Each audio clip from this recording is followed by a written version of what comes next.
Consult an advisor or conduct your own due diligence when making financial decisions. General principles discussed during this program do not constitute personal advice. This program is furnished by Dentist Advisors, a registered investment advisor.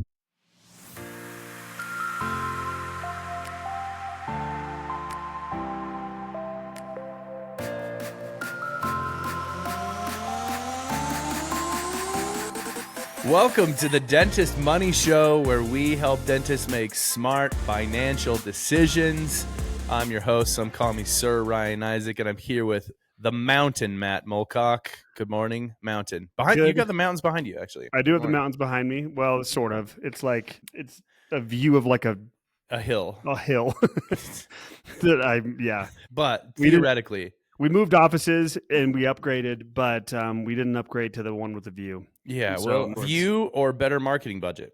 Exactly. View or a new employee. I will take the employees and the marketing. Yeah.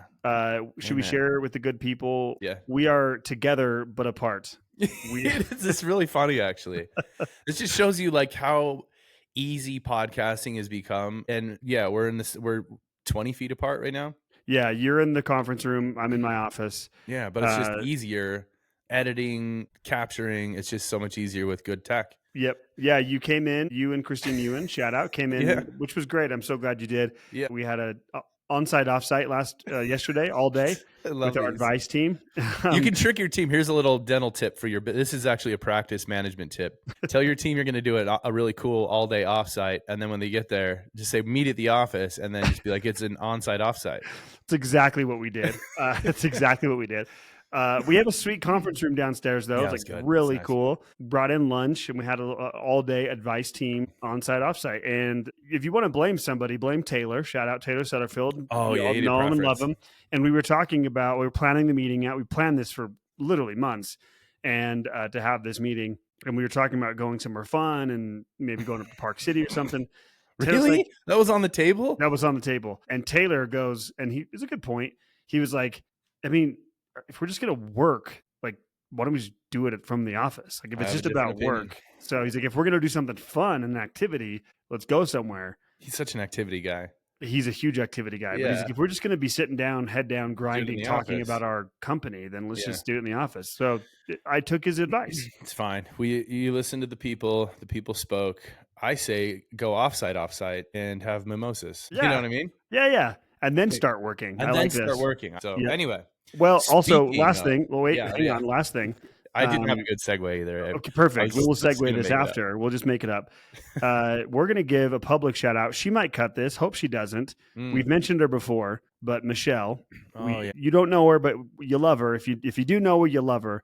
She is the mastermind behind the production and editing of our podcast. She just she was going part-time because she's been an intern and been doing school. She's about to graduate. She is now our newest full-time employee at DA. And we are so excited about it. So I want to give her a shout out. Yeah, thanks, Michelle. You've been awesome. And also, she's amazing. She always makes jokes at our expense, and I like them. She does. She makes fun of us because we're the old guys. We're old. I'm really old. She passes around edits and clips, and she'll pass around the show internally to the content team, and they'll make fun of us. So like right now they make fun of me because of the Whoop thing and like the Fitbit thing, and they just clip it and then pass it around internally. I hope so. I like that for them, and I like that for us. Yeah, they're making fun of us like actively. I like that actually. because I'll say something on the show, and then later I'll be talking to Studi, and she'll be like, "Really? You brought up the Whoop again?" And I'm like, "Wait a second, are you guys talking about us?" Wait, how'd you hear that? Yeah, it hasn't even been released yet. It's because okay. Well, I like that for them and us. Actually. I do too. I think it makes it fun. It brings me joy. I can be a punching bag. It's all yeah. I mean, I'm relevant in some way. That's okay. That's you know what? Famous for something. Maybe. Famous for something. At least inside the team. All right. Speaking of being famous for something as a punching bag, we have today's Q&R. We have questions submitted. By the way, what are you drinking? Ghost Protocol? What is Tom Cruise's new drink? What is that? No. So this is a Ghost. It's Welch's grape. I've been trying to stay off the energy drinks. However, I was up 3 separate times last night with my kids. We don't want to talk about it. Let's just say my 4-year-old peed the bed twice last night. Twice. Okay. Record. Twice. Okay. So I was like, you know what? It's going to be probably a double caffeine day. But on the scale of like being up at night with kids, if the word projectile didn't get put in front of any of the verbs, then Nope. it was a little lower on the I scale. will say the second time he came up, so the first time he was like, it was all good. Just got him changed. It's all good. Got him back in bed. The second time he came up and he was just sobbing because he just knew, like, poor guy. Because he just knew, he was like, 2? Like, this is a problem even for me. And so luckily I was able to get him laughing and he was fine. But it was not, he was not feeling good. Double ghost day for you. We are going to do some user submitted questions. First, let's say, Matt, how do people, we want as much of this as possible. This is, I won't speak for you. This is probably my favorite content to do. Yeah, I would agree. Responding to questions from listeners, clients, and friends. Anyway, how do people submit questions to the show? Because we want as much of this as we can get. We love doing this. Yeah, I was gonna say we do love this. I think it feels like the most pertinent and valuable of the content because it's coming directly from people, like directly from dentists. Yeah. So dentistadvisors.com/podcast. You can go right there. It'll say right there's a link on the left side down the middle of the page. It says submit a podcast question. So submit them. We also have one. So we're going to cover 2 today. The other one we have is from Instagram. So you can also comment on Instagram and we will eventually get, this has been a while. But this has been from, I don't even know when, a while ago, but we're still going to hit it. We will get to it at some point. The non-uncs probably don't see the Instagram comments, but Michelle does. Michelle does, sends them to us, and then we respond. Or a lot of people that submit questions are clients or they've talked to us before. So if you have any of our email addresses, just send us an email. You could do that as well. That'll work too. Okay. Yep. This is a long one. It has multiple parts. We love stuff like this. Wait, do you want to do the short one first? Yeah, let's do the short one first. Let's do the short one first, and we'll spend the most of the time on the long one. It is long, and I'm going to read every word of it. I feel like we should. Don't you think? Yeah. No. Yes. Also, was that a threat? Does that sound threatening? I'm going to read every single word of this. The way you said it, I was like, I actually worry sometimes that I come off like more aggressive than I mean. Really? I didn't mean that aggressively. I was just like, I'm going to read every word. Like this deserves to be read. It was aggressive. I didn't mean it. Okay, I'm sorry. I come across sarcastic 99% of the time, all the time. There's actually times I'm like, are you being serious? And it sucks because it's just the way my voice sounds. And like, I am sarcastic a lot, joking around, but quite often I'm not. And people think I'm sarcastic. Like, wait. Yeah. Like, what do you mean? My kids all the time, they'll be like, look at me funny. I'm like, no, I'm being serious.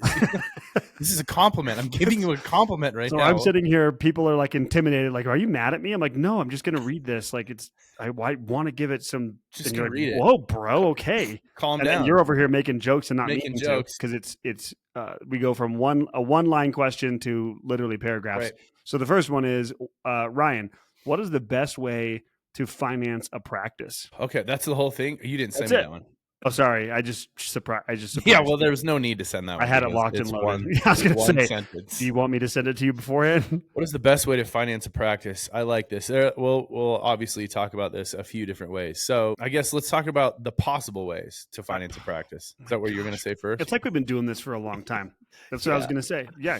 Let's do it. Ways. So, obviously you can get a loan from a bank. We've said this for many, many years. The landscape of banking and interest rates and lending obviously has changed over the course of us being in business. But I've always been, especially the longer our business went in, I've always been impressed and a little jealous at the ability for dentists to get money in their careers. Because in most fields, you cannot go to a major bank and in 2 weeks have like $1 million loan. Maybe it's a little longer these days. You tried. I've tried. I get laughed out of the bank every time. Yeah. It was a killer idea.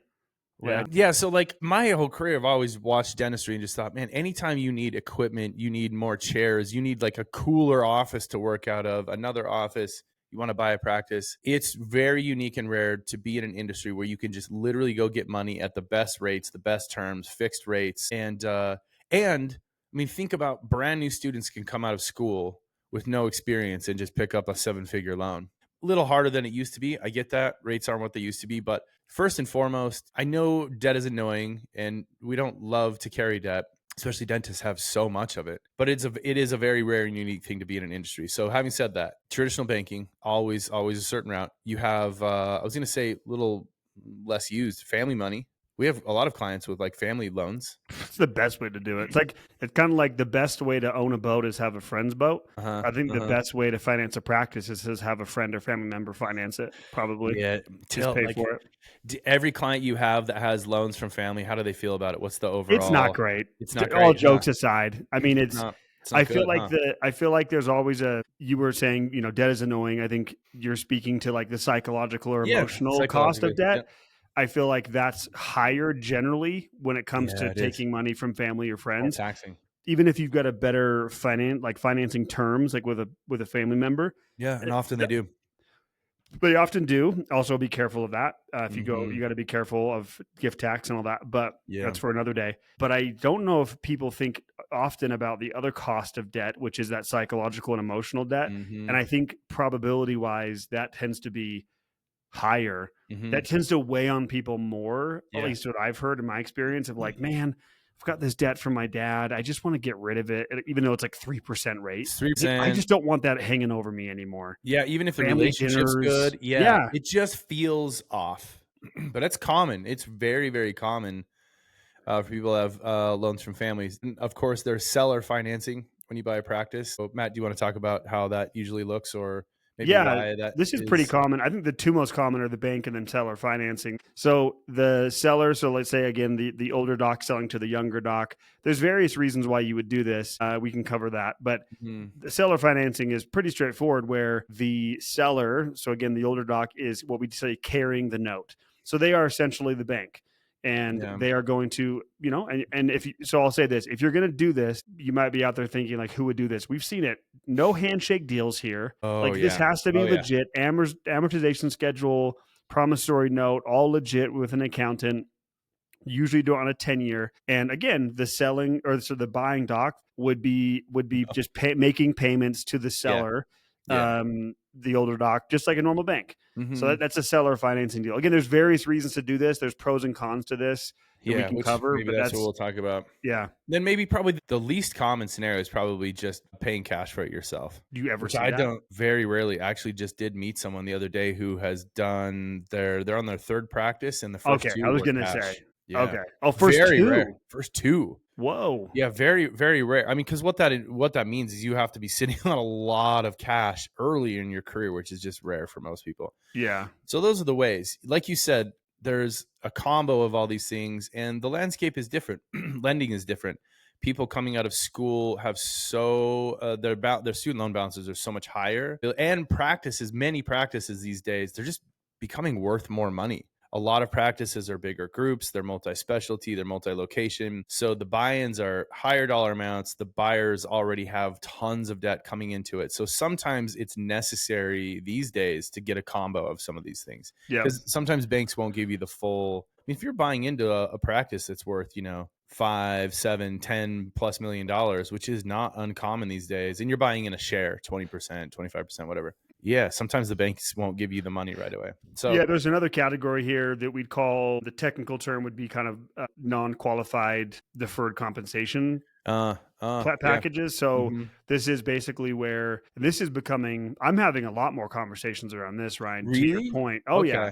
Very common outside of dentistry, but it's becoming more common in dentistry. Because of what you just said, because practices are becoming more valuable. So the kind of the lead doctor who's built up a large practice, they don't want to go, let's say they don't want to go the DSO route, right? And that's a whole other discussion around what that's looking like. But I have a few just relatively recent who I'm in-depth conversations with attorneys and CPAs with clients to figure out, are there alternative ways to, and what we'd call a cashless transaction, to have the associate buy in or buy pieces of equity through deferred compensation of profits. There's restricted stock units, there's profits interest. There's a lot of different ways you could do this, but like you said, this has been going on outside of dentistry for a long time. Very common. It's starting to make its way into dentistry, I think, a little bit more. Well, that's cool. Yeah. So you're having conversations about like setting this up. How are these getting set up? Is this, I would imagine you need an attorney to set this up, some kind of, purchase agreement, buying agreement, but comp agreement. So the first step would be, if you're going to go down this road, the overall conversation can be done with a competent advisor first, like a financial advisor who can at least talk to you about the concept, or just talk about the concept of it, pros and cons of it. And then for sure. So like, I'm thinking of one particular client who we're going through these conversations right now. you got to get like the serious step is then getting with an attorney, right? And so we've already had those multiple meetings with an attorney because entity structure matters, right? The entity structure and tax allocation is going to impact how, like, what kind of type of program you put in place. Some are restricted depending on your entity structure. Anyway, you need an attorney to like make sure all of it's structured right, and then you need a CPA to make sure that the actual like it's accounted for, and that's all being tracked. And then there's like breach of contract on both sides for both parties, possibilities, changes, business changes. What happens if there's a DSO offer in the middle of this thing, or someone gets disabled, or okay, that's cool. Operating agreements, all that. What was the question? The question was, which one's best? What's the best way?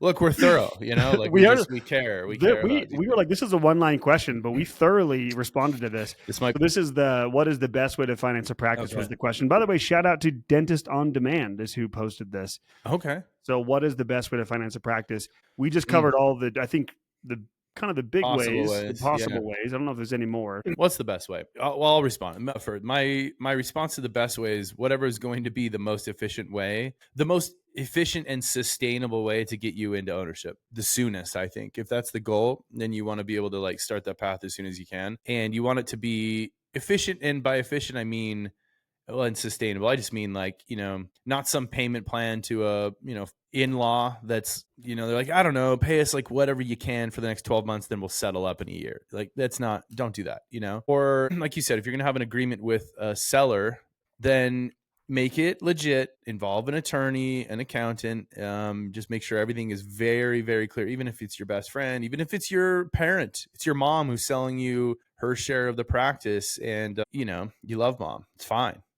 Get a contract, just make sure everything's like super clean. But my answer would just be whatever's like the most efficient and sustainable way that just gets you into ownership the quickest. That's what I would just think is the best, and it's just so situation dependent. That is, I think, the true answer is it depends on your situation. But I'd say generally speaking, start with the bank. Like, don't overthink it. If you can start with the bank, yes. Yeah. Rates are still good. They are, bank, I think change your mindset around, this whole idea that like banks are evil. Like, look at the bank as your partner in this endeavor. Like, they're giving you money. I mean, of course they're making money, they're running a business, but they're a partner in this with you. They're giving you, I think, talk about efficient way of use of capital. You can get a practice loan right now still, as of this recording, or mid-September, probably still in the low fives or high fours. I think they're coming down. They are coming down. It's funny driving around again. Yeah, we're in end of September 2025. Driving around Salt Lake, you guys have billboards here for like mortgage teams that have digital rates on their billboards. Have you seen those? Yep. Like, if you're paying more than this, then call us or something. Great marketing that's been up forever. Last night I saw like 5.8 something. Mortgage rates. Oh my gosh. Which is like, that's a whole other conversation, because we've been saying forever, I really do believe this, the slowdown in housing and everything, as soon as mortgage rates get into the fives, I think that's just mentally like a barrier that we all like. As soon as it's in the fives, we're like, all right, I'll do 5 something. Yep. Psychologically. You get in the fives. If we get in the mid to low fives, I think it's going to be on fire. Wild. So having said that, practice rates, they typically are usually lower than mortgage rates. They're good loans, and you're getting them on fixed 10 years. You can get them on fixed 15 years for some practice loans, which I like. I mean, that's just generally speaking, I like a longer practice loan. Buy yourself enough time, keep the payment low, you can always pay it down faster. So I like that, dude. Start with the bank. I think path of least resistance for most people is clean. It's clean, it's easy. There are situations where you can involve family. There are situations that you can sell or finance. There's reasons to do those things. I'm not saying, because someone out there might be listening and like, well, we didn't do the bank. We did it this way and it worked great. Awesome. That's awesome. There's situations it can work. I'm saying this person's saying, what's the best way to finance a practice? Generally speaking, I think you start with the bank. Yeah. It's clean. But then, why someone might not do that. Some owners don't like the fact that a bank will put a lien on their practice. Yeah. So some owners, seller docs will be like, no, I'm going to finance this because I don't want a lien on my practice from a bank. Which is like, okay.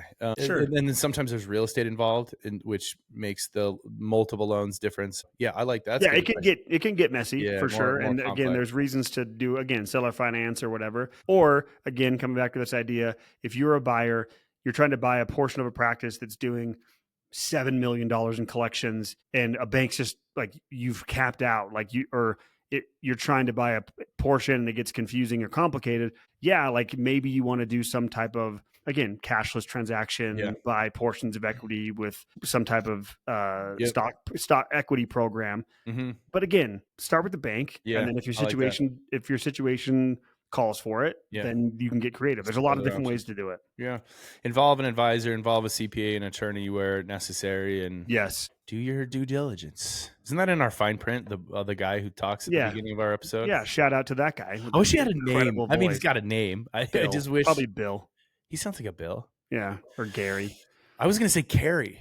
You were gonna say Carrie?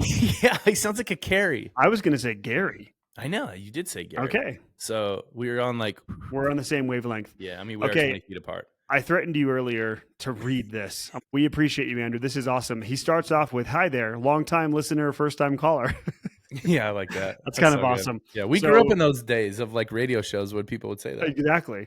I still listen to Dan Patrick's show a lot, on and off, and they first time, long time. You know what, man? I haven't been a sports radio guy for so many years. Dan Patrick is one of the best question askers I've ever heard of. He's great. He's really good. Yeah. He's so good at delivering like a one-line question and then just shutting up. Shuts up. And he's so good at that. He's also got an incredible voice. Like, he's amazing. He's butter. He has a dream job also. Okay. Mm-hmm. So I got to get through this. It's long. Okay. So you're going to let me read it? Yeah. Yeah. Yep. All right. Hi there. Longtime listener, first time caller. He's a client of ours. He's working with Taylor for the last couple of years. I would love to hear your thoughts on how you consider debt service as a form of savings / net worth growth, and how to plan for the cash flow that can open up as debt gets paid down. I'm a big believer in the idea that automating savings, having an appropriate and maintainable savings rate is among the most important parts of any long-term financial plan. Shadow Andrew, yeah, of course. That's amazing. Love that. It is easy to see how saving money consistently in a retirement plan, brokerage account, even high-yield savings account. But how do you consider debt service? Okay, so that's the core, but he breaks this down, and I love this. This is so good. So number one, home mortgage. Still at the beginning of paying the mortgage, unlikely to be pulling equity out of it, so I really wouldn't consider it savings. Currently, he pays about $6,500 a month. Future cost of this current expense will drop when the mortgage is paid down, which will be at $65,000. So while I wouldn't consider this usable net worth, I would think about, after it is paid, the amount of cash flow needed to pass $65,000 to be lower. Okay. Number two, practice loan. This will be gone in 4 years. We'll open up about $8,000 per month, though the interest is deductible. This is an asset that I plan to sell eventually in retirement. So we obviously consider the likely market value of this asset. Number three, student loans. This will be paid in 3 to 6 years. Obviously, there's no asset that it can be used later, but it's also going to be opening up cash flow once it's paid off. That's going to be $4,000 a month. So he says, my question is, how do you consider the fact that some of the income I have is going not to lifestyle spending, and once these expenses are going, I in effect get a raise with the opportunity to reallocate that income to either actual savings like a brokerage account, or to spending and lifestyle, or realistically to both, i.e. future me can save more because I'm not really spending that money now, at least not on fun stuff. Within 6 years, I will have $12,000 more in cash flow per month, which is amazing. What are the best ways to automate the additional cash flow as soon as it is available to prevent lifestyle creep? How have you advised other clients on this, and have you seen it actually happen? Love you, Andrew. He didn't say that. He said best, Andrew. Okay. That was a lot. The love you got me. I was just hitting my calculator because I was just curious about something. First of all, starting in 6 years, just on the pure payment savings, he will be able to save raw savings dollars, $1 million every 7 years, basically. You're saying after this is paid off? Yeah. Starting in 6 years, when that $12,000 a month is freed up. I don't think Andrew's. He's younger. I'm assuming. I think he's on the beginning end of student loans and practice loans and mortgage.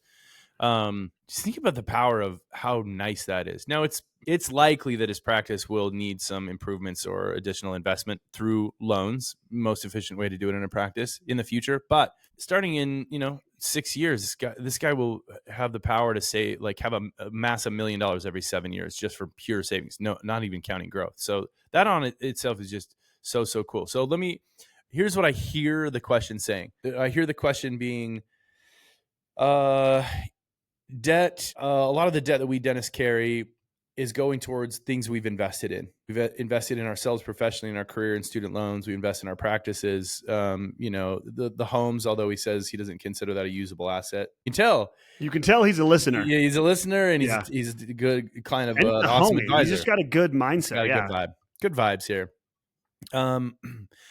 But so he's saying, he's setting that up, and then he's saying, like, how do you account for, like, how does this count towards me saving or investing? Because these debt payments are going to an asset. It is similar. It is an asset.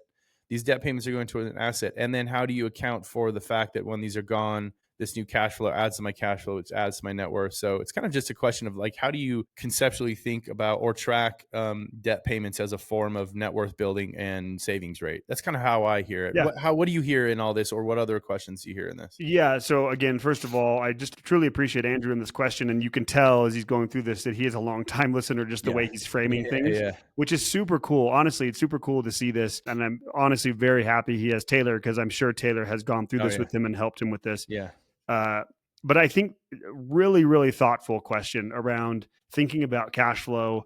And I think the nuance of what I'm hearing, similar to you, is like the nuance of like this gray area when it comes to debt payments. Yeah. Like, how do you count it? Is it just, how do you count it? Outgoing cash flow that goes nowhere? Yeah. And it's funny to give people insight into this. We've been here for years, Ryan, way longer than me. I've been here better part of a decade. Crazy. And I literally remember early days at the old office when there was only like 6 or 7 of us, and having like really great debates and like discussions around like this kind of stuff. It just takes me back to the early days of like us thinking about elements and how to apply this and how to talk about it. And this kind of stuff comes up still, but this kind of stuff comes up all the time. Really, really good question. So do you want to, I guess the next part of this I would break down. Well, let me say this. The other thing that came to mind for me that I want to make sure we're putting out there is when we make generalist comments around like what a savings rate should be for a dentist. And the line in the sand we've kind of said is 20%. Ideally. Yeah. Ideally. Which is a high bar. I mean, it is high. So that's what I was going to say. Like when we talk about the 30 TT, it's like, it's conservative. And we're rethinking this as well of what that should actually look like for people. Message about it. Yeah. But when I see this and I read through this before we even went on and I read through it again, I was thinking we need to be better. We need to be better about being more nuanced around that 20% savings rate, because the point he's making is really good. Yes. Is like, I'm going to free up $12,000 of cash flow in 6 years. I'm guessing Andrew, again, he's still a young guy. And as long as I'm intentional about it, which Andrew clearly is, my savings rate is going to go way up. So don't put pressure on yourself early on in your career. Like, I guess it's like there's a time and a place and there's stages of your career to be considering this. And you don't need to be 20% savings rate when you come out of school. And like, often you can't. And often that's just impossible unless you're Isaac Ortho 2 locations. Of course. And I'll be your assistant. That's a really good point. It reminds me of how we talk about total term growth, and over a career, a dentist can average 1 point per year of total term growth to reach that ultimate ideal goal of a 30 total term by the time they retire. That's an average though, because in the beginning, half the time you're not even making progress. You're just stagnant or going backwards as you're adding new debts for your practice investment.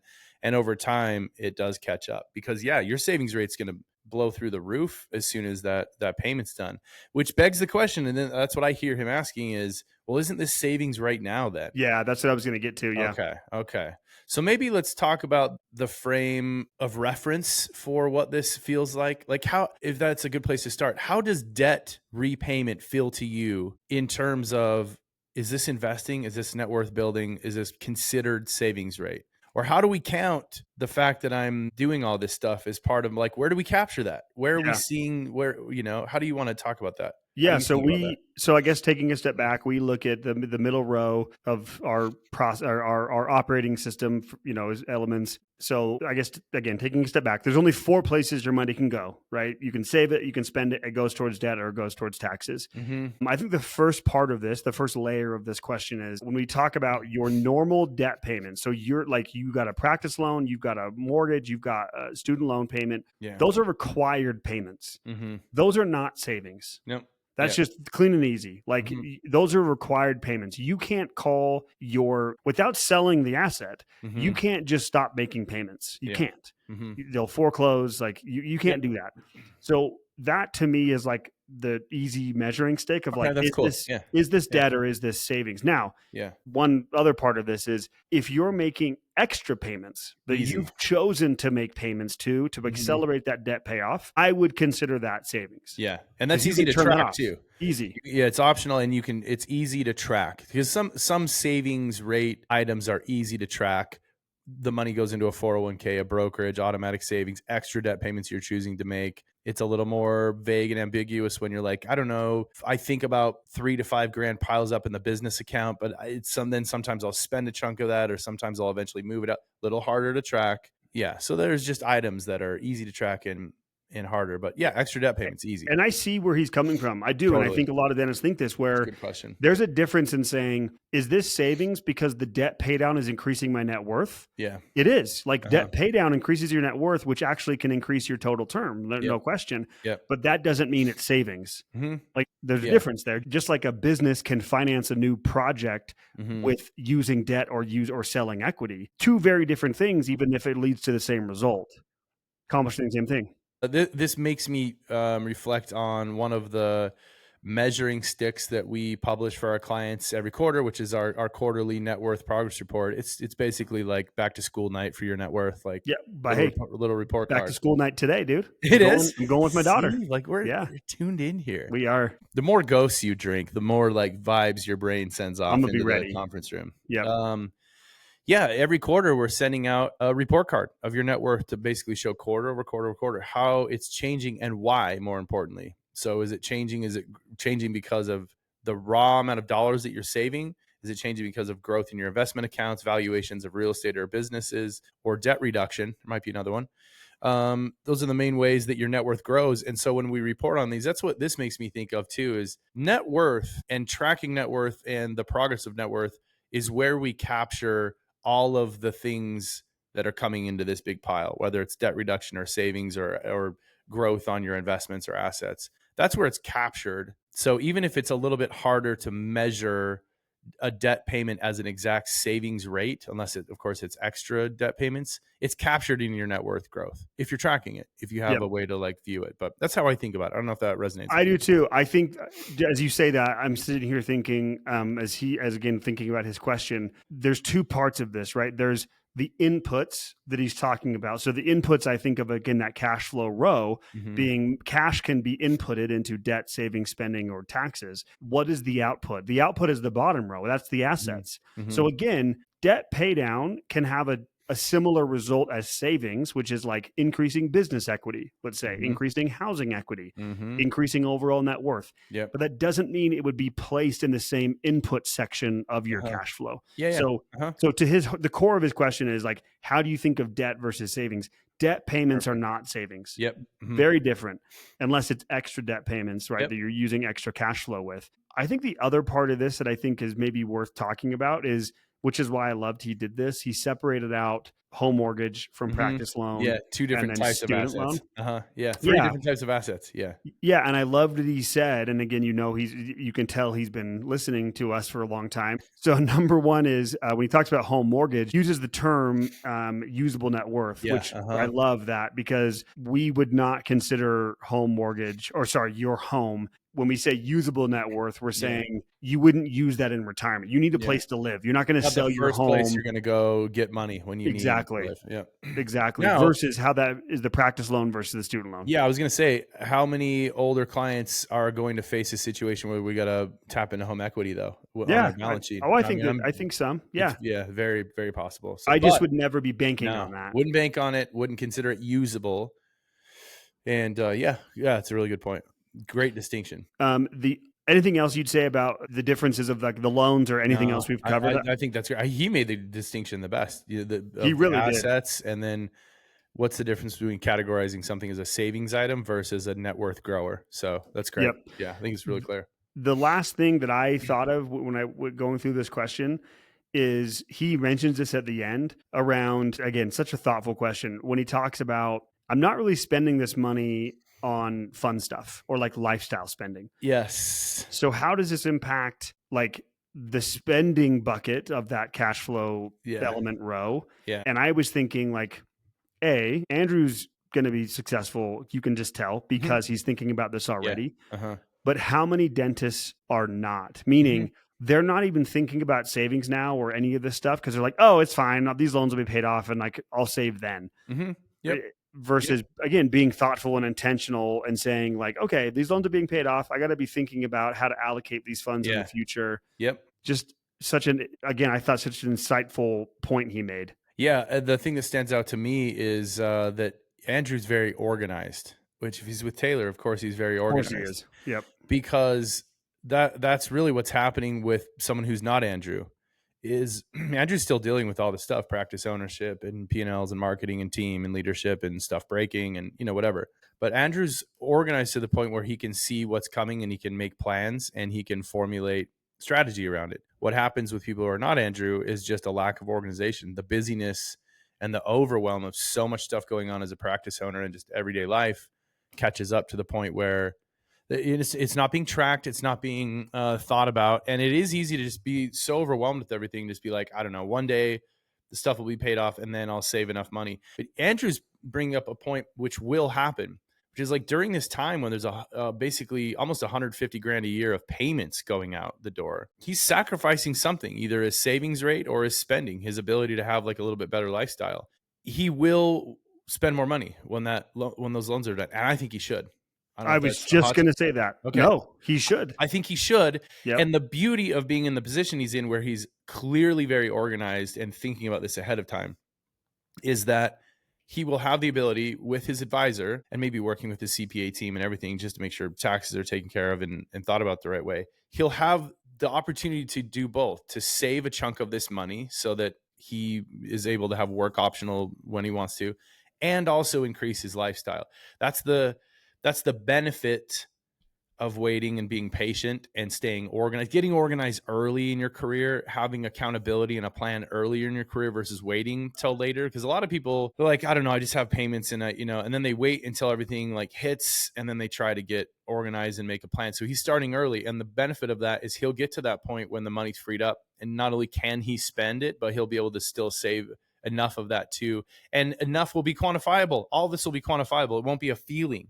You know, it's going to be like, 12 grand a month is left over. Guess what? $5,700 a month right now, free and clear spending if you want it, if you so choose, because we can quantify it. We've been tracking it. We can overlay your past into the future and go, this is where it's going to keep heading if you keep going the same direction. And that's where data, organization, and decision-making with an accountability comes in handy. Versus someone else who is not in Andrew's position, I think. I love that you brought that up, Brian, because I feel like the counterintuitive position here is that organization and being thoughtful and intentional about all this feels, I think, restrictive when actually what it means is freedom. Yes, it's freedom, it's relief, it's peace of mind. Like I think honestly, I love that you said too that he should spend some of this money. I think maybe from what I've gathered from his true, like very thoughtful, well organized question, this speaks to who he is. I would actually dare say there's a risk of being that Andrew might have of being over optimized. Like it's like. I love that he's thinking about this, but it's like, yeah, man, like when these payments free up, you've earned it, and be thoughtful, but also like, don't just think that 12 grand a month just freed up. So we need to go put all that away somewhere else. It's like, how about you enjoy it? Have a little, like he mentioned lifestyle creep. The key there is the unintentional, meaningless, mindless spending of money. Intentional increases in lifestyle spending is completely different. It's completely built within the confines of a plan. And that's it. That's it. Yeah. It's just organization and intention and data. Yep. And then always making these big decisions. Because the thing I was thinking along the way during like his story is that clearly very organized, making progress, very successful. It doesn't take much in a mistake to undo all of those years of progress. Yep. Organization and accountability, and then avoiding big mistakes along the way. Yeah, I totally agree with that. Go spend some money. Like, what does he want? Now I'm curious, like, what would you do, Andrew? Yeah. What would you do? Are you like a car person, a vacation person? You want a different house? You guys bursting at the seams? You know, what's the thing? Yeah, it would be interesting to talk to him. And again, he's having all these conversations with Taylor. Yep. It would be interesting to know, and how many dentists out there are thinking of it like this, of like planning ahead, being organized, of like how much cash flow is going to open up. Yep. Yeah. Great question. Him and Taylor will be doing this leading up to. They'll be already projecting where that 144 can go and how much will go to spending, how much will go to investing. And this stuff just starts compounding so much. Yep. Again, it's the most boring part of like a good financial life, is just being really organized earlier in the process. Yeah. Because then when you hit, it's almost like that. It's just like a critical point where there's enough momentum from the asset of your practice, from the money in your accounts and the steady savings rate you're already used to. It's just going to keep growing to a point that, you know, your kids will have money if you so choose. So it's so true. And I remind dentists all the time, like, it takes longer than you probably think, especially nowadays, because we want things so quickly. We want progress so fast. Yeah. But if you really think about, like I always tell dentists, like, you got to give it a decade, which I know that sucks to hear, but it's like, you got to give this a decade to know what you have. And in most cases, if you do and you're patient, those debts start to get paid off. Cash flow opens up drastically. Yeah. Like you said, it's pretty basic, simple, but not easy, of be organized, have some intention. I love that you said avoid the big mistakes.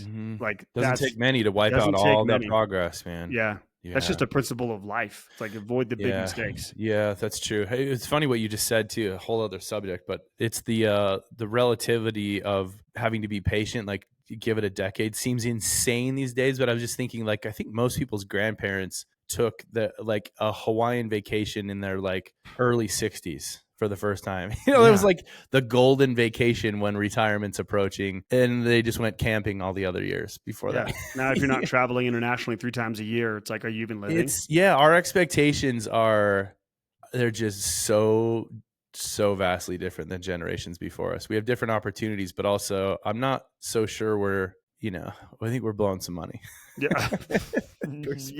I mean, expectations are high, man. Speaking of vacations and speaking of Taylor, as we've mentioned him a few times on this show, we did a vacation episode a while back. Oh yeah. And he wrote a great article you can find it on the website, but there's data to back this up. We spend 8 times the amount of money on vacations alone than we did in 1950. 8 times. I did not know that stat. Yeah. That is not surprising whatsoever. I hear my teenage kids these days, and summer rolls are like, they're like, we need to go to Japan. What are you talking about? We do? Like, what do you mean? What do you mean? Yeah. What do you mean? Like, parents used to save up for a decade to go to Disney in California, you know? Yeah. Kids are like, not me, but Turkey. Yeah. Not you. I also love the word. Matt, hey, for on the record, for being a kind of an anti-Disney person, you are now about to embark literally on a Disney cruise. Embark on a Disney cruise about a month out. It got you, dude. They got me. You're going to be in. I promise you. I know. I'm going to be in. The elation and joy on their faces. And I've already given her a shout out. But Kelsey and Mike, you know who you are. You are my inspiration. My clients. I was talking about Disney and taking my kids. Finally, I was just like, I'm going to do this. I need to do this. And I was on a call with them, and they're like, "No, you should try. You should check out the cruises." And I have 2 little kids, and I'm like, "Oh, that could be cool." So I look it up. The next day, I booked it. Yeah. So I'm going. It's in October. It's a Halloween themed cruise. Yeah, there's nothing better. You'll love that. Okay. Am I a Disney guy now? You might be. We'll check in our November episode. We'll see if you're a Disney guy. Okay. Well, first of all, thank you for submitting the questions. What was the first name? It was like an Instagram. Dentist on Demand. Yep. Yeah. And then Andrew. And Andrew. Thank you, Andrew, and Dentist on Demand. Again, Matt, where can they submit questions? I mean, besides like DMs and emails? Yeah, officially? the official way to do it, if it's going to go directly to our team to get to us, it would be dentistadvisors.com/podcast. And then you can click on the submit a podcast or submit a question. We love that. Anything else, Matt? Anything else? People want to talk to us. You have questions? Yeah, I'd say if this is helpful, first of all, if you're still here, thank you. If you're still listening, you're one of the cool ones and we appreciate it. If this is helpful, if this is valuable in any way, we like to have fun if you can't tell, but hopefully we add some value to your life. And if there's a dentist out there that you're like, oh, they need to hear this could be helpful for them, we ask, please share the episode. Everything we do is education and trying to add value to the dental community. So we'd love if you share the episode. And then if you want to talk to us, dentistadvisors.com. Yep. Book a free consultation. We'd love to hear your story and talk to you and try to point you in the right direction. So thanks, Matt. Thank you. Appreciate it. Thanks for everyone for tuning in. We'll come give you a high five. Yeah, come high five me in the conference room. Yes, corporate. Okay. All right. Thanks, everybody. See you next time. Bye-bye.